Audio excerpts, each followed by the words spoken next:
It is 7:45 p.m., so we're going to call to order this Special Housing and Redevelopment Authority meeting. Please note the attendance. And our agenda item is consideration of the approval of a resolution approving a contract for private development with Inland Development Partners for the Cedar Point South redevelopment area. Mr. Devich. Thank you, Chair Supple, members of the HRA. And again, thank you for getting together for this special meeting of the HRA because it's a very timely meeting where we are looking to make some progress on the Chamberlain project. And so I'm going to turn it right over to John Stark and let him make the presentation to the HRA. Thank you, Madam Chair and Commissioners. We've been working with Inland Development Partners for about maybe even 2+ years on this site. We had worked with other developers in the past on this, but that was quite a ways ago. We worked with Toll Development Company, originally had an exclusive rights agreement for the property, but we have been working with Inland for about 2+ years. When they first approached us, they went by the name Anderson Companies. There was some changing in their structure. So Inland Development Partners is the name of the developer.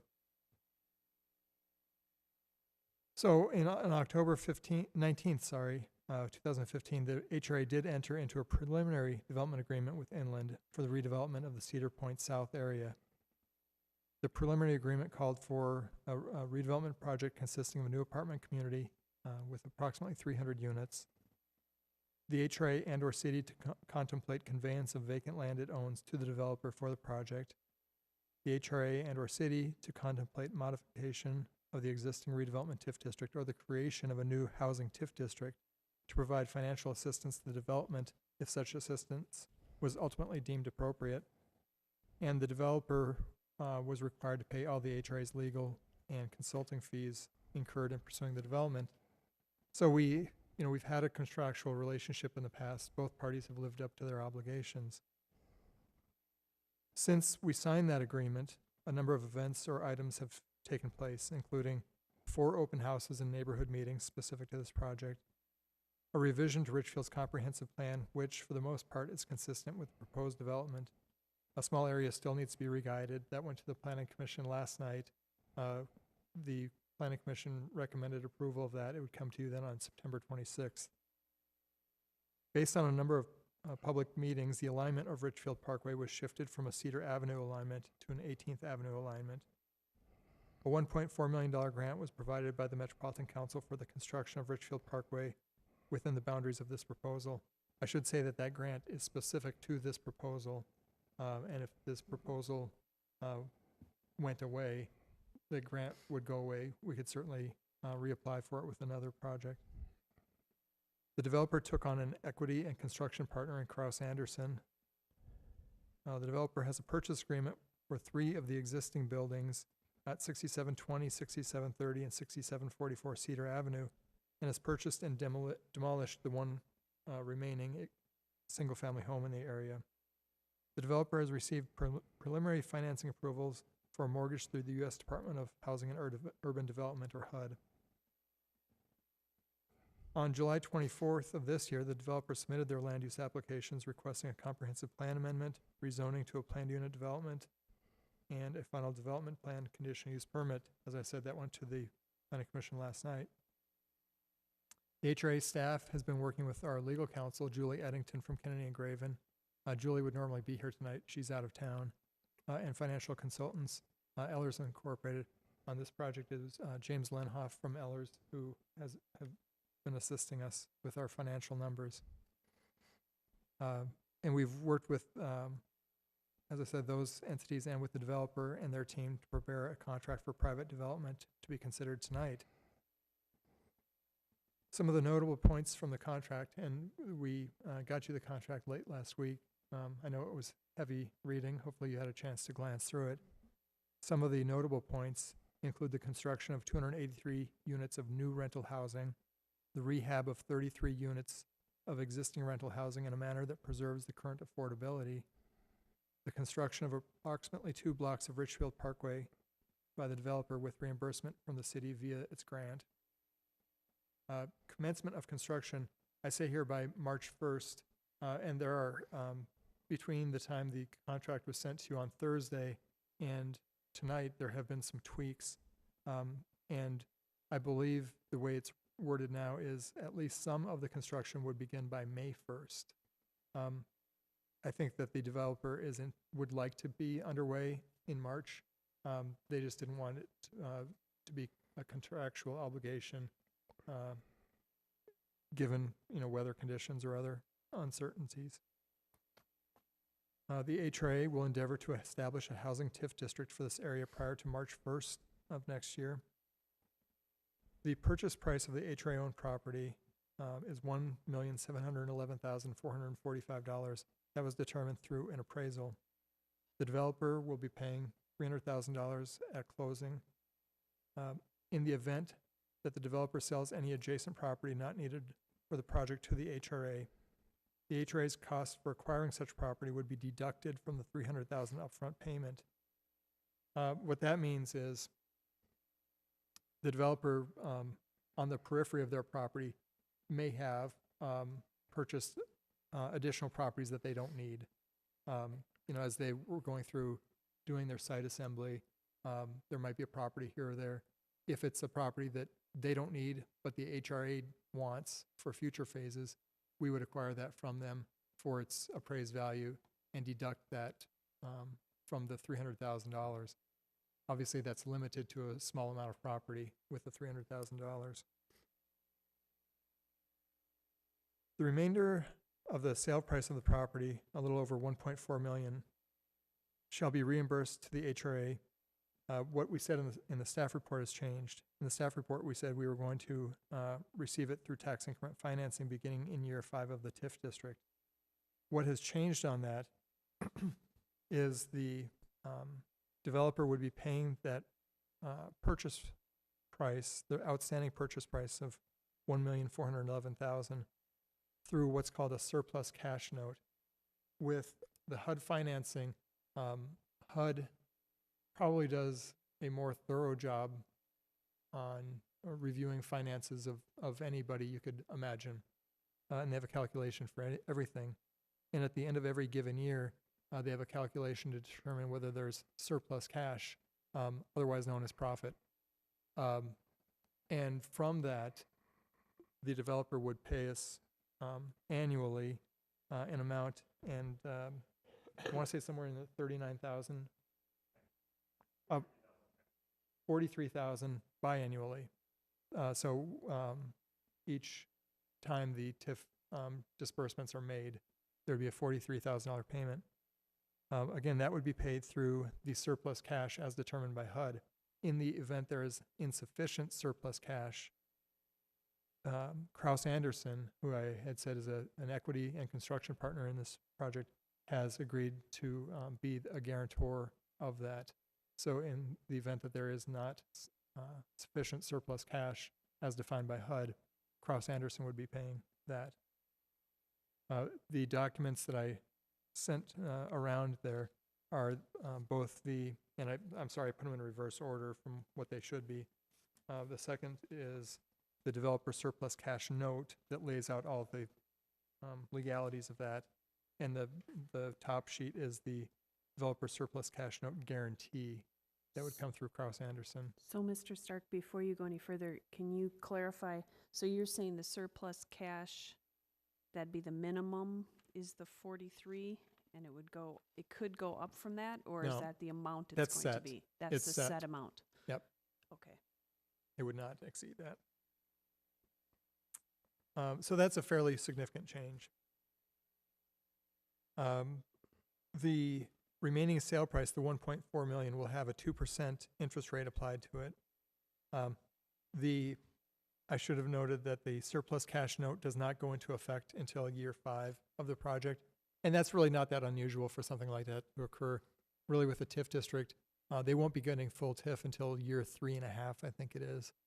Even with that, they will really be stabilizing is the term they use, making sure they've got the units all rented out, making sure they've got everything normalized with their operations. So that would begin in year 5. The HRA and the developer and the Hennepin County assessor would enter into a minimum market value agreement to assure the adequate generation of taxes and TIF. I'm going to stop there and just note something as well. Tax increment financing is a misunderstood creature, particularly by the general public. I think people oftentimes that means that the developer doesn't pay taxes, or that the city's just giving away money. And I know you know better, but just to explain, the tax increment is the taxes over and above what had been the base taxes generated in the area. This is a little different of an area, though, because it's all been vacant, publicly owned, and hasn't been paying property taxes for quite some time, 12, 15 years. How that works in a TIF district, though, is the county assessor will look at that and say, we're going to determine the base taxes on really what it should have been paying if it were privately owned. And so in this case, in base taxes, there will be $96,500 in base property taxes every year. The city's portion of that's about $37,500. So that's the first piece, is we'll be getting $37,500 annually in taxes that we weren't getting there before. Starting in year 5, we'll get these $43,000 biannual payments for the land as well. And then finally, and I note in here, the HRA would also be receiving 10% of any tax increment. We'll determine, and we don't have to do that tonight, how that's to be used. Statute allows us to use up to 25% of the increment. In this case, it's been negotiated at 10. In state statute, we can use 10% of that to reimburse us for administrative costs, and up to 15% for pooling to spend on other qualified projects throughout the city. With the 10%, my intent right now would be to look at 5% admin and 5% going to spend on redevelopment projects elsewhere. The TIF amount, and in the staff report, I probably wasn't as accurate as I should have been, but the contract that you saw was, we will, as I said, have to go back and approve a TIF district, a new TIF district, and there will be a TIF plan that goes with that and all kinds of other documents. And that will really lock in the tax increment. But in the contract, we have determined a TIF amount based on what we know right now. And that in the contract that you received on Thursday was $7,542,000 over the life of the district. Based on new numbers we received, that's actually gone up by about $900,000 to $8,492,000. So this is a big deal. This is a $35 million project. And, I went through the nuts and bolts of the contractual deal in about 12 minutes. But, like I said, hopefully you had a chance to look at it. These redevelopment agreements that you see, honestly, about 85 or 90% of them are pretty boilerplate stuff. There's about 2% of it that we duke it out with the developer over. And then the remaining, 12, 13% are pretty innocuous things, but that differ from project to project. So with that, I think I would stand for any questions you might have. I'm sure the developer would as well, and I know James from Ellers would be available. Go ahead.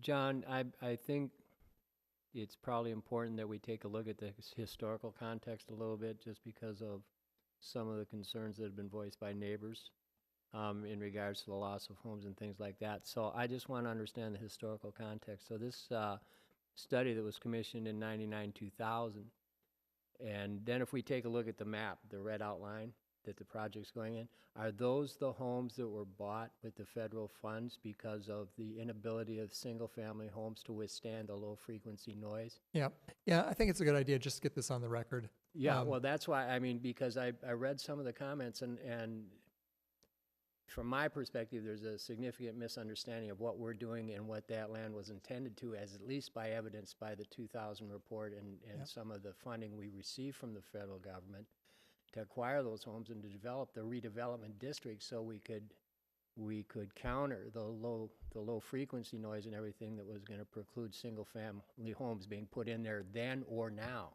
Is Yeah. that a correct Yeah, really, interpretation?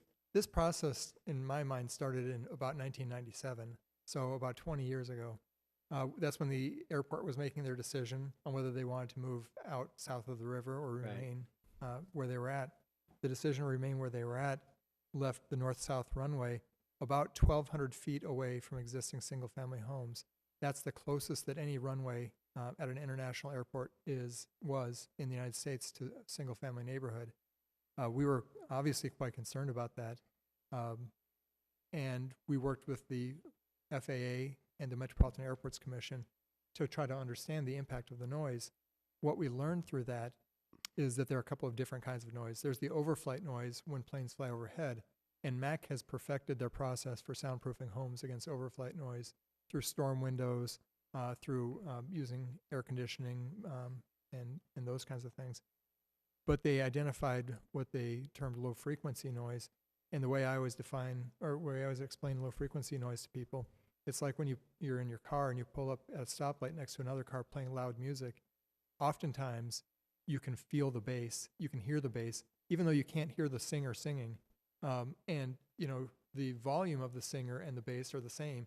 It's just the way that noise travels. It's the same thing here, and it's this low frequency noise that is a noise you feel as much as you hear. John, just as an aside on that, it's kind of an interesting fact, but HCMC ambulances now have what they call a growler. And instead of using the sirens, it's a low-pitched bass. And it actually, when they pull up, and so they'll use the growler because sirens are getting ignored. And it'll set out a bass vibration that you do not miss. So it's very similar to what they're talking about there because you don't know what it is, but you certainly can feel it. Exactly. Yeah. And the study looked at the homes in Richfield and said that, stick-built 1950s Ramblers were not built to withstand the impacts of low-frequency noise. And their recommendation ultimately was that we do two things. One is that we remove homes in a low-frequency noise area, and I can't quote you the decibel levels right now, but there were maps showing certain decibel levels in which the homes should be removed because they just could not withstand the impact. That is this area. We removed the homes. The area north of 66th Street as well, where Target and Home Depot are, some of that was in the low-frequency noise area. Those were removed. That's the first step. Remove the homes that were impacted. The second step is to build development that keeps the low-frequency noise from penetrating further into the neighborhood. And what they talked about there was development that's substantial in size. I believe my recollection is the recommendation was that buildings be at least 35 or 40 feet in height, that they be long buildings without a lot of breaks, because every break that there is a tunnel for this low-frequency noise to penetrate, and that there be certain standards. They have STC ratings, and I can't remember what STC stands for, sound transmission classification. So if you went to Home Depot and looked at some windows or looked at some siding, they may or may not be labeled. A lot of them will be labeled. This is what their STC rating is, how they transmit sound. Certainly, even if they're not labeled, you can look it up online and find out. And so there are some requirements in this area for the STC ratings of structures. So, that's a long way of saying that there was a reason for what we're doing here. And that kind of coincides with my recollection that some of our long-term planning, particularly down Cedar, and even with what we're looking at on the north side, is creating that buffer from what the buildings we're going to put in there from the single-family homes going all the way down Cedar, because we want to do the same thing for the rest of the corridor down there that we're doing here. Correct. And we've had people ask us, in this site, well, why can't you do townhome developments or single-family developments? And they could be built there to withstand the low-frequency noise. That's true with modern construction techniques. But they wouldn't, by their design, they would not block the noise from penetrating into the neighborhood. So that only solves half the problem. And so again, we do need these larger buildings.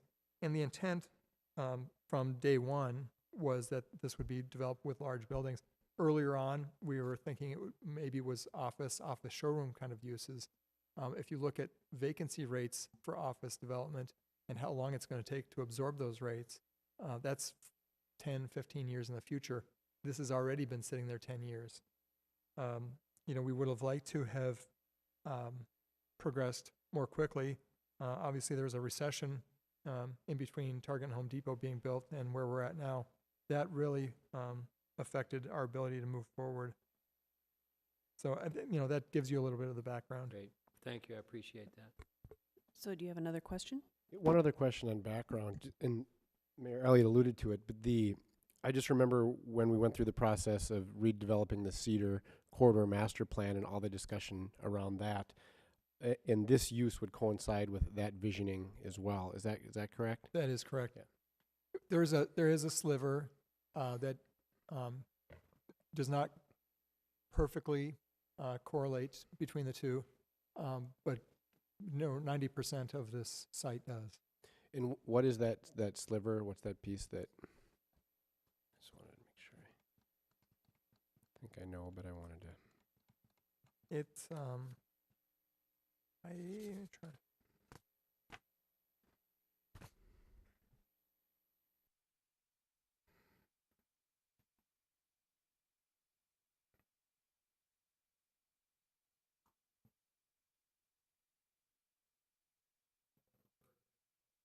You're getting the way that the comprehensive plan was written was that this would be a medium density rather than the medium high density that this is. John, excuse me, can they maybe they could magnify that? Because I think people at home are going to have a hard time seeing that.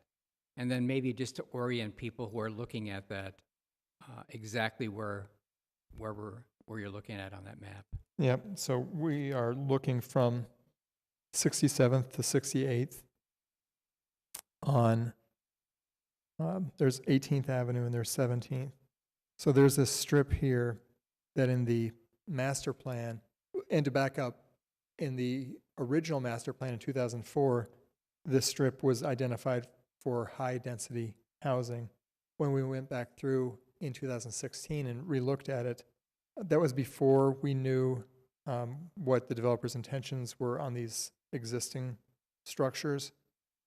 At that time, the thinking was that the apartment development could shift over to the east and leave enough land for a townhome strip. When the developer decided to rehabilitate these with the encouragement of staff and I think the appreciation of policymakers, that would not have left a wide enough area to develop with apartments. And so that's why their project had to expand to include this one strip that ultimately will have to go through a comprehensive plan revision. Thank you. I had one question and one comment. The comment is about the fact that when we've been sitting here with other projects, they've commented that it's hard to get financing because you don't have comparables, and that we just need one project to get moving so that there's then comparables in Richfield so that it's easier for the other projects to get financing and things. And so I think this is a good way to get started and get that ball rolling so that it can help with some of the other redevelopment. So from that standpoint, I think it's a sound policy to get us moving forward. My question had to do, it mentions here some critical timing issues. Can you talk about the HUD process and why we're having this meeting now instead of at a regularly scheduled time? Yeah, give me 1 second to.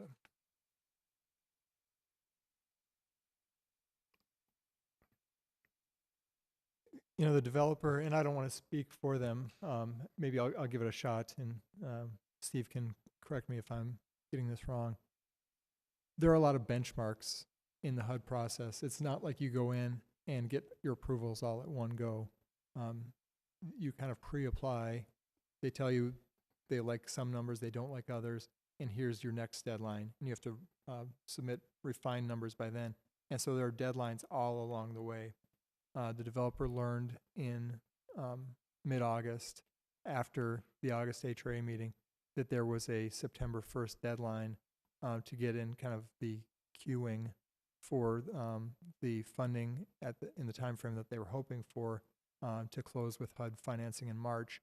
That if they missed that September 1st deadline, that could likely have caused a 2-month or more delay in them, again, in this queuing process.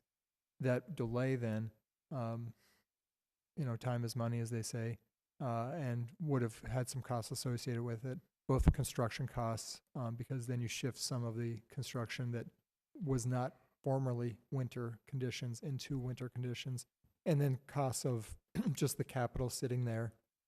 Is that more or less correct? And if you could. And could you also restate your name for the audience?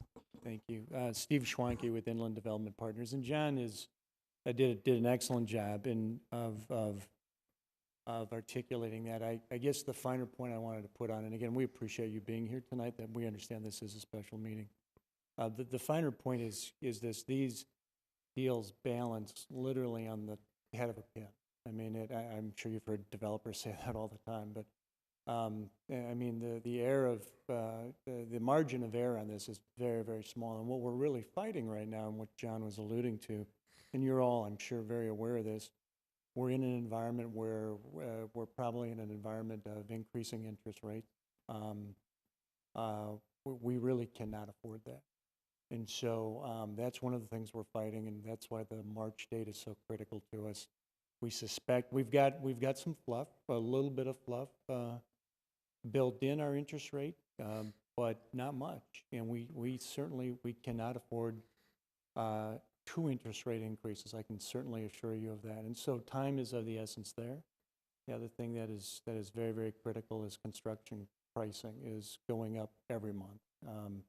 Next year alone, people are expecting a 2% increase. So again, additional time doesn't help the project at all. So there's a couple of other examples that amplify that. I think you get the point. We want to get this going, and time isn't helping. Are there any other questions? I had a question, as long as you're up there. Just a quick question, and thanks for being here. And I definitely appreciate the timing piece of this. I also want to make sure that we're taking our time to hear from residents. And, we just talked about this sliver. And, I think the residents on that side are they do have concerns about having this, in their backyard. So I know that tonight I appreciate that timing, but I really would hope that this is kind of the first of many steps to talk and converse with the neighbors.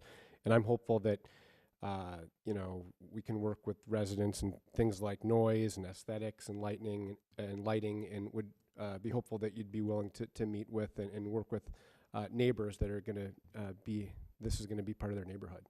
Yeah, no, and I appreciate that. We're very interested in doing that. Okay. Yeah. Are there any other questions or clarifications? I guess I would just add, we work with Ellers for a lot of reasons. One is that they're, as far as I know, in the entire Midwest, they're the experts on tax increment financing, perhaps in the country. Secondly, they do these deals all over, so they understand these deals. And, without maybe the tunnel vision that I might have, only working on projects in Richfield. But a big part of it is that they can analyze the developer's numbers in ways that we can't. The developer, if the developer shares with us privileged financial information, it becomes public. They're able to share that information with Ellers in a way that Ellers can analyze it and share it with us in more broad brush strokes. And working with Ellers, Mr. Schwanke had said this deal is kind of on very tight margins. Working with Ellers, they have been able to confirm that to us, that this is a very, very tight project with no room for financial error.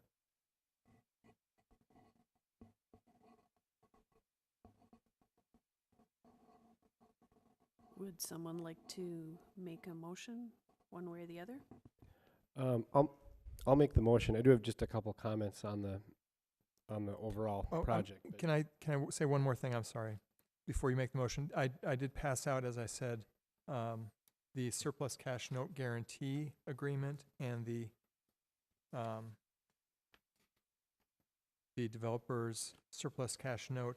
There is one change that occurred on that. So it's what's labeled the developer's surplus cash note, item 1. Midway through there, you'll see the payee requires scheduled payments to be made in an amount equal to the greater of 30% of surplus cash or $43,950 on each February 1st and August 1st. The 30% of cash surplus, that has been eliminated from the deal, as we've discussed it with the developer.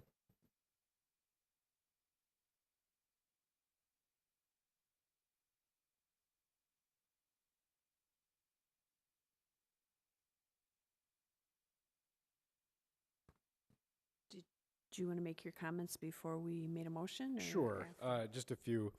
I just wanted to, I think this is a positive, really great positive opportunity for Richfield and the east side, and as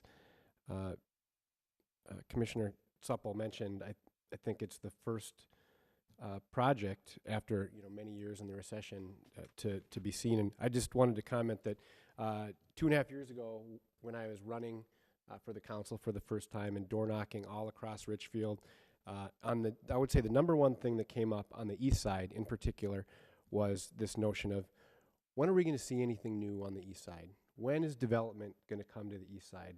Everything happens on the west side. What about us? And after 12 years, I think we're starting to see the economy change and some positive opportunities on the east side. That's exciting, although that is change, and it's come after 10, 12 years of nothing.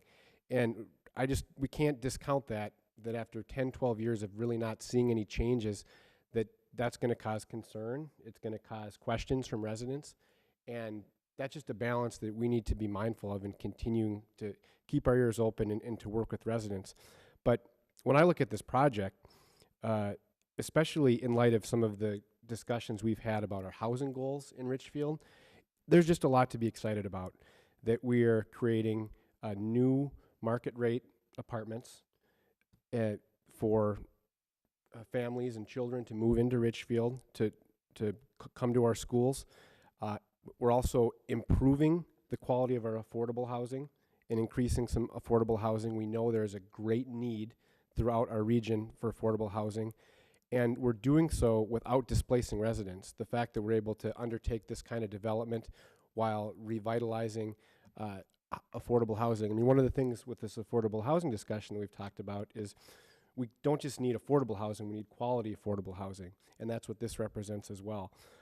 So it's an exciting step in progress for the east side, but like I said, we just need to be mindful that change is difficult, and we need to work together with the residents as we move forward, and this is a step in that process.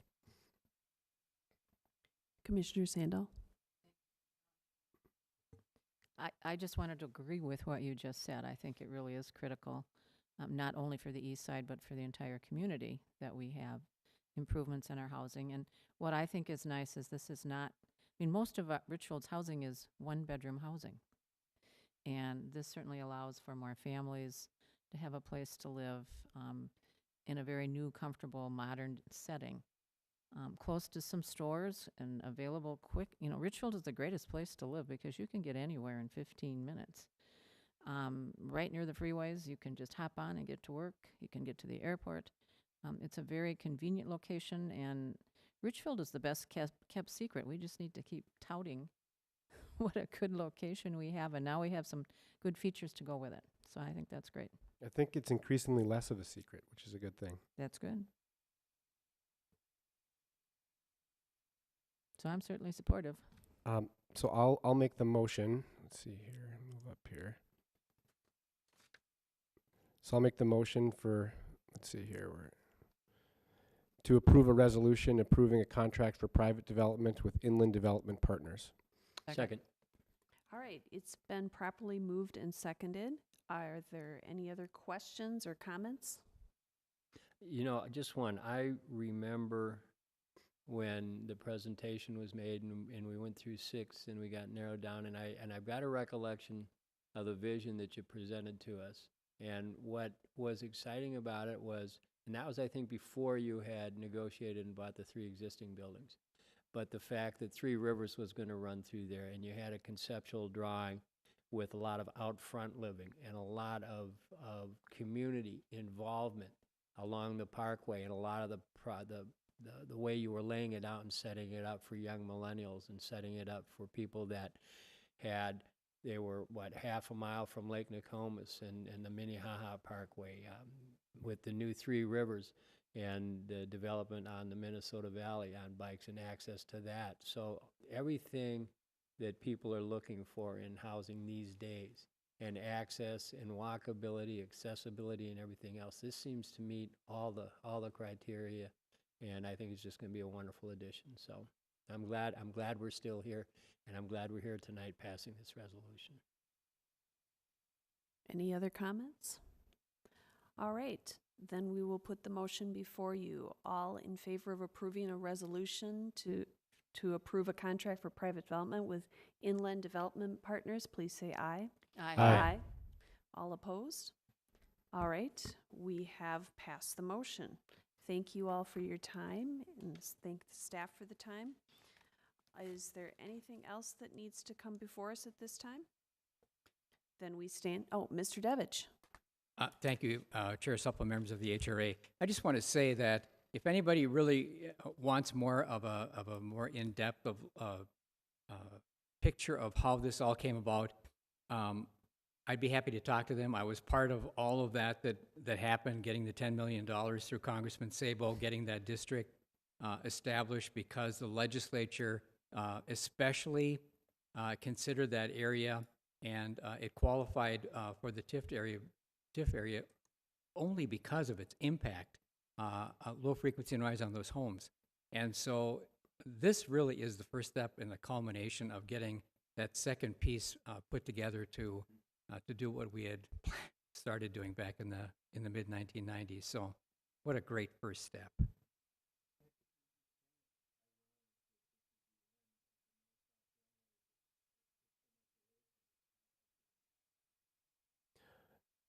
I guess one last thing. For residents across the city that are interested in this and following us, could you talk about some of the dates or next steps for folks when this will be traveling throughout the process? Yeah.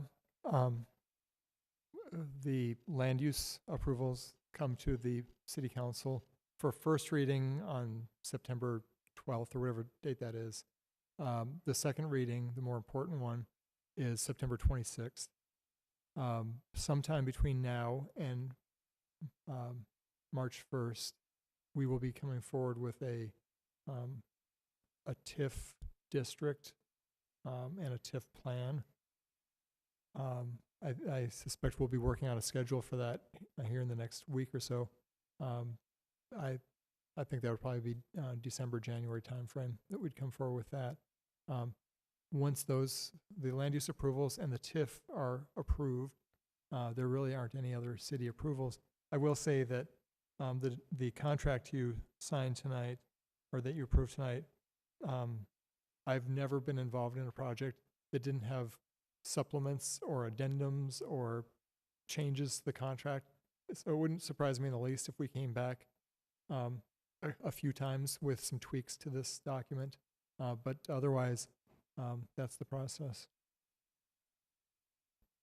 All right, are there any other comments or questions? Then we stand adjourned. Thank you.